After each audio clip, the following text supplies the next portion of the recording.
Ibang-iba ang lakas ng bawat gabi. Kumpleto ang balita. Simulan natin ang balitaan. Kakaiba ang lakas ng aksyon.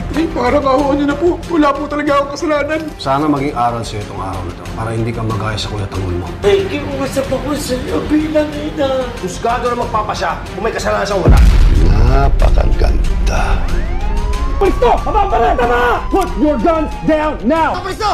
Alam natin kung si Facundo nga ang bago nilang supplier.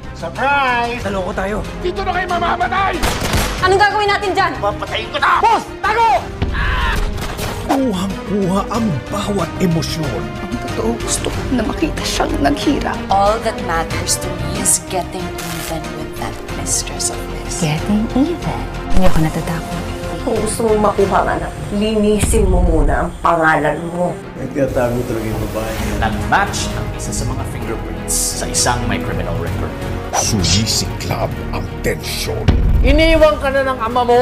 Kasalanan to ng papa mo. Hindi tayo mamamatay tao. Sinong kasabwat mo? I am the truth maker. Sino nakikipaglaro sa'yo? Sila? Ako hindi! Nandito ako ngayon upang isiwalat ang buong katotohanan tungkol sa kasinungalingan ng sarili kong pamilya, ang pamilya sagrado. Wala si Malonzo! Puputok ko to! Ibaba pa rin mo! Nagbitaw po ako ng masakit din na salita. The guilt ko sa sarili ko, kuya, is yung nasaktan ko si Fia. Maaari niyong isulat kung anong nais niyong iparating para sa kabilang grupo. If you got offended, I'm sorry. I'm deeply sorry. Ang kaibigan, dapat inaayos. Kailangan lang konting time. Mayroong kayong tsansa na sirain ang tower ng kabilang grupo. If may gusto magbato, ibigay niyo sa akin yung trabaho. What if they'll actually never throw? Oops, relax. Pagod na ako. Hanggang na muna yung... Last 1 minute.